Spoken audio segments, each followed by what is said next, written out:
Hi hobbyists, I'm Niall, the hapless hobbyist. Welcome to Paint With Me, the Abhorrant Ghoul King, the first video of this channel. Thank you for tuning in, let's get started and have some fun!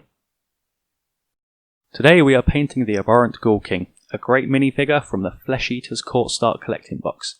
The mini has been based with Grey Seer Citadel base spray, one of my favourites to use.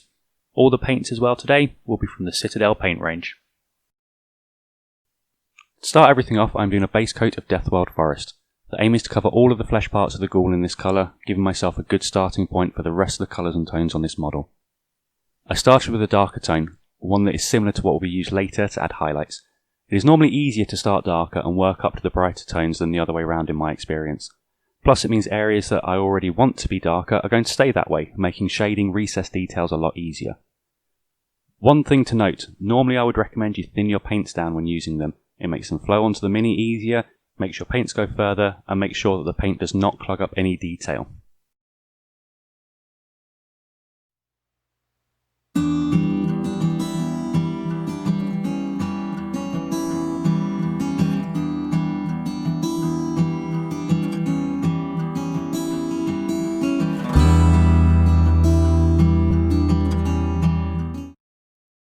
So the mini is now fully painted in Deathwild Forest and done with 2 thin coats. I went back and made sure that the paint was thinned enough to add a nice smooth finish to the model. Like I said, the risk of thick paint is it can clog up the details, leave brush marks in the paint and not look as sharp. 2 thin coats also allows for the Grey Seer base to be fully covered and not showing through. As you can see, I have a nice even coverage and ready to start bringing this mini to life. Once the base coat is fully dry, a shade of Agrax Earthshade is added. This darkens the base tone down further, giving it a dirty brown feel. This also flows into those recessed areas between the muscle on the mini, really accentuating the detail on the body. Something to bear in mind when adding shade paints is to make sure they do not pool in any areas. This can lead to detail being lost and the shade looking inconsistent across the mini. Just keep an eye on it and soak up any excess shade with your paintbrush. The shade was left to dry for approximately 1 hour, plenty of time to plan the next step. As you can see, the shade has really brought out the detail in the flesh, making those muscles really pop. Next, we reapply the Deathwild Forest over the raised areas of the body, making sure to leave any of the recessed detail we want the shade to show in alone. Keeping those areas darker will really make the lighter areas stand out more. As you can probably tell, I am not overly confident with this particular style of painting. Normally, I am a shade followed by dry brush kind of guy. But I really wanted to push myself with this endeavour, learn new skills and improve the overall style of how I paint. At the end of the day though, remember it's always up to you how you choose to paint. There isn't necessarily a right or wrong way to do it. If you are happy with the final result, you are proud of your mini, then that is the right way to do it.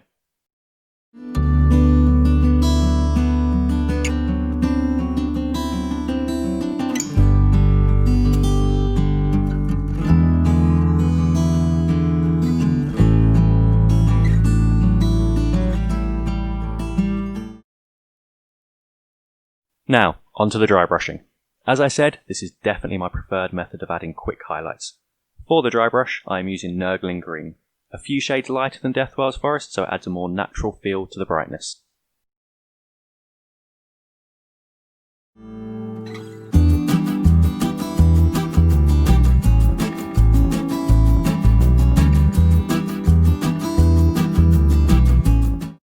As much as dry brushing adds a great effect to the mini, it does have a few downsides.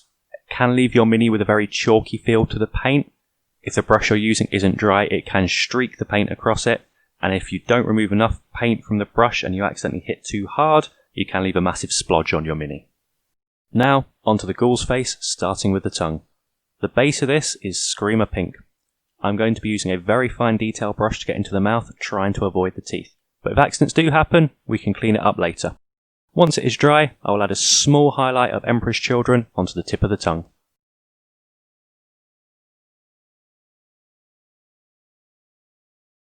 Once we are finished with the tongue, it's time to move on to the teeth, claws and any of the bone details found around the mini, such as the skull on its chest. To do this, I am using Ushabti Bone as the base colour. With this stage, take your time looking around the mini to find all the bits that need painting. Some are hidden and a little bit tricky to find, but it is well worth finding them. It really adds some great eye-catching details to the model.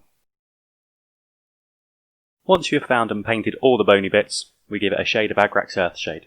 I'm not going to lie, I love this shade. As you'll see, I use it a lot. I'm using a fine detail brush to add the shade to these parts of the minis. This allows me to have a little bit more control over where I add the shade. It also means if I do make a mistake, there's a lot less shade to try and soak up and fix.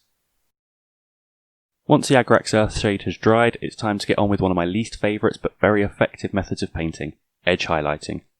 With a very fine brush, I add Screaming Skull to the mini, starting with the teeth. I try to pick out each individual tooth, with the lighter tone making them stand out that little bit more. Then I move on to the claws. I paint the tips of each claw on the hand and feet, giving the impression that they are sharp and catching the light as it moves. I do go back to the skull after, adding highlight to the most prominent features, things like the brow and the nose ridge. I do the same on the bone sections on all the mini. Then it's on to the final stage of the face, the eyes. These are always fun to paint in a tricky, fiddly kind of way. I add a tiny amount of corn red to each eye, making sure to only add a small dot into the eye socket while making sure not to cover up the Agrax Earth shade that has dried in there. I want the eyes to be really small red dots in a very dark face. On larger models, it's easier to get the eyes to have more detail, but on a small one like this, I just don't have the skill. Moving on to the last stage of the ghoul, it's Loincloth. This was done with Rhinox hide, a really nice dark paint, great for those leather and dark fabric bits on the model.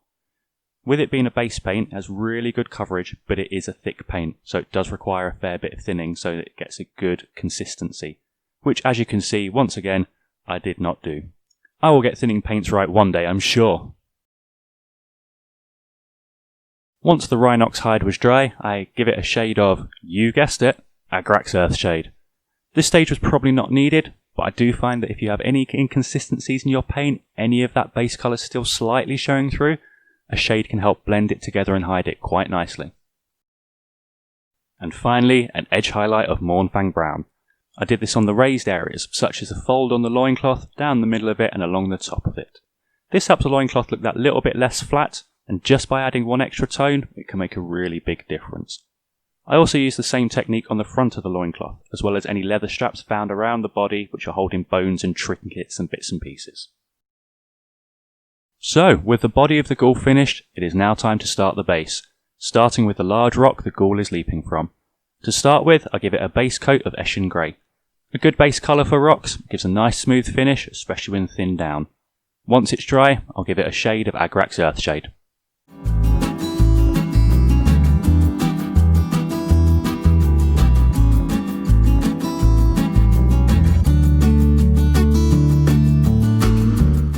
Once the Eshin Grey was dried, I added the Agrax Earth shade and gave it roughly an hour to dry. It's now time to start making this rock look like a rock. To start with, I added a dry brush of Dawnstone, a much lighter grey than Eshin Grey. This will allow the highlights to really stand out.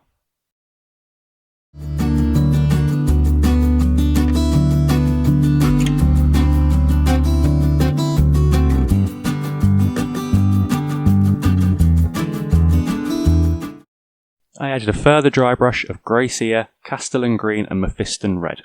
The green and red were added to give a little bit more variety to the colour of the rock. They were not added everywhere, just a few spots to give it that little bit more real feel. Next time you see a large rock, really look at it. You'll find there is more than just grey in there. I then moved on to painting the skull at the base of the rock. Using the same method as painting the rest of the bone features, I started with the Ushabti bone, a shade of Agrax Earth shade and an edge highlight of Screaming Skull. It's now time to add some mud, specifically Stirland mud. This is one of the Citadel's texture paint range designed to add that feel of an actual world under your mini's feet. I'm using the Citadel texture tool to apply the paint to my base. It gives a bit more control over where the paint is going and how you want to shape it.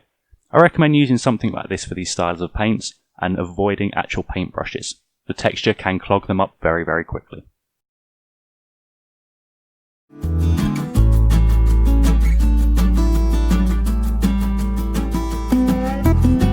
Giving the Sterling mud about an hour to dry, I then added a dry brush of Mournfang Brown and Kislev Flesh just for a little bit of a highlight. I wanted the base of this mini to feel really cold and desolate, so I added a small grass tuft and then some Valhallan Blizzard. I had not used this before and straight away loved it. It's really fun to use, it's not too tricky to shape and gives a really nice finish.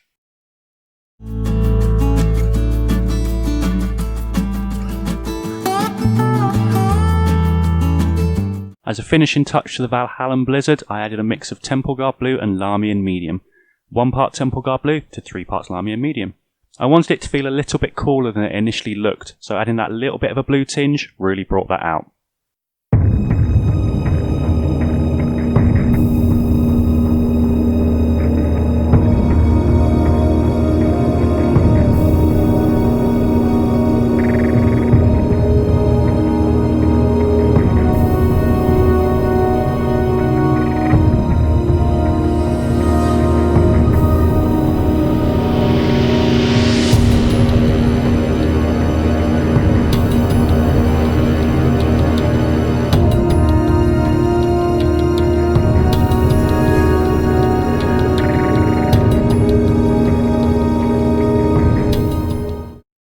And that is the Abhorrant Ghoul King finished. I hope you enjoyed painting with me, and I hope to see you all again soon. Is there anything you would have done differently, or any advice you would like to give? Leave a comment below, and we'll see what we can do for future videos. Leave this video a like and subscribe if you want to see me stumble through the world of mini painting some more, and I look forward to seeing you all again soon. Catch you later, hobbyists.